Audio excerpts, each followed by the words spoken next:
Welcome to your AFN Monthly News, telling the stories and informing the Navy communities in Sasebo, Atsugi, and Yokosuka. I'm Petty Officer Andrew Dean.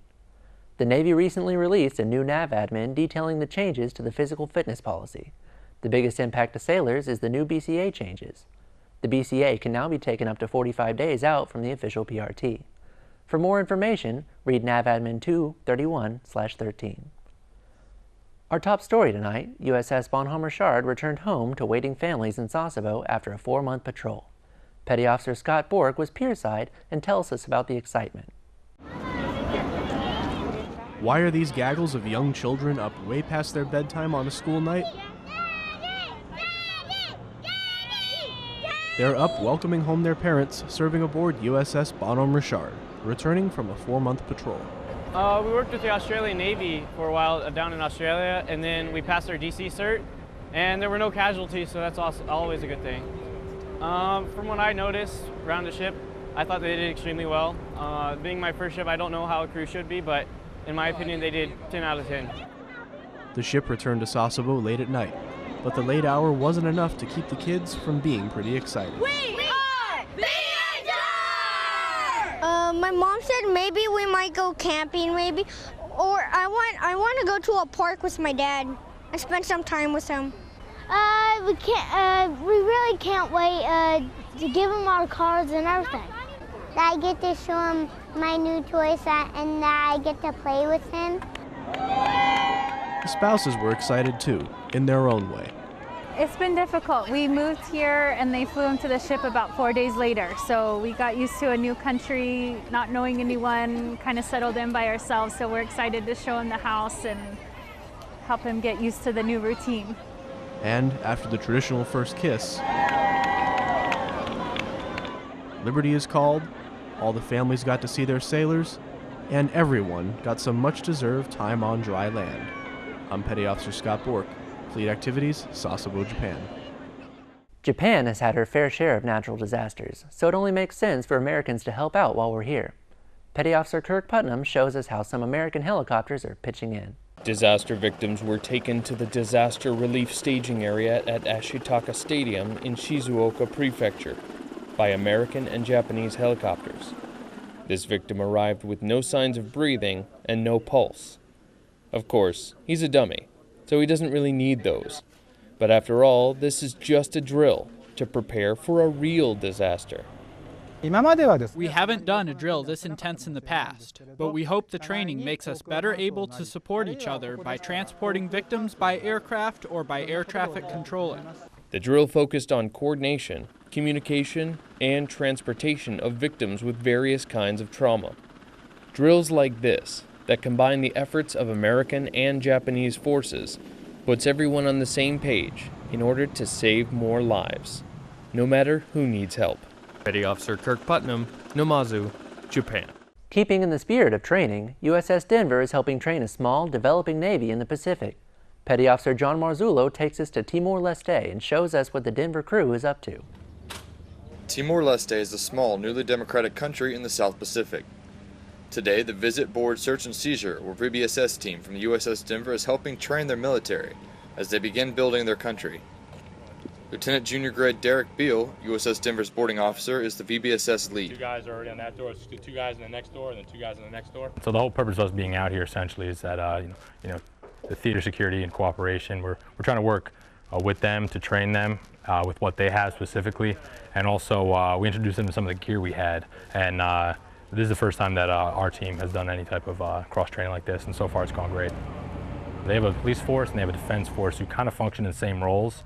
We're trying to train them to a standard where they're acting in a military capacity as opposed to police capacity, so they can defend their shores and their territorial waters without having to call somebody else. They can do it themselves. We went over the first thing this morning. We did some basic close quarters battle, teaching them how to take rooms quickly and efficiently and safely. And after that, we did some training on one of their small boats. We went and we taught them how to board it. All the time, that's my job, nothing else. Following that, we did some basic self-defense with them, basic strikes, how to fight back, how to sprawl, how to take somebody down, how to actually handcuff them without hurting them and making them stand back up. So an amazing experience. I'm happy we came here, happy we helped them out. The goal of giving military training to the Timor-Leste Defense Force is to help the country grow and develop as a nation, a campaign the United States Navy participates in often. Petty Officer John Marzullo reporting from Dili, Timor-Leste. What are your shipmates doing around the world? Let's take a look at some snapshots from around the fleet. Welcome to Sasebo Snapshots with photos from around the fleet. Seabees rappel from a 60-foot wall in Okinawa. A sailor wades through mud and water at the Marine Jungle Training Center. A builder inspects the anchor chain for a mooring buoy in Hawaii. For these photos and more, visit www.navy.mil. Back in Sasebo, your NBU 7 sailors are doing some important training themselves. I rode along with an LCU crew to highlight what they do to stay ready for any missions. The weather was great in Sasebo, and a landing craft unit's crew took the opportunity to get out on the water and train some of its new arrivals. Training today was specifically for QM1 Contes with Craftmaster UI to get practice on our underway drills, navigation, low visibility, man overboard, more into a buoy. And then we also had a lot of junior personnel that have just checked on board, so we want to make sure that they can learn to be proficient in all their evolutions, line handling, fire party team, everything like that. You need a man overboard, to how to recover men, just in case you do an operation, somebody fell overboard, how to recover a person safely without injury. And the drill was a chance to teach junior sailors how to properly handle the situation. You had to hook him a certain way. You had to hook him on his collar to make sure he's above water so he doesn't, drown. If he's conscious, it would be easier for him to hook on. And after a quick medical evaluation, the dummy was unharmed, so they moved on to the buoy. And we also did more into a buoy, so to properly moor to the buoy and safely, and somebody going to jump overboard and then tie the craft and then come back on the craft. You moor to the buoy like you moor to the pier safely, and then with no injury, and then moor on the right way, tied to the buoy. And as the mooring exercise wrapped up, it was time to cruise back towards port, and the crew performed a low visibility simulation on the way. Visibility at 4,000 yards! And as the trip came to an end, the crew had learned a lot about handling the craft.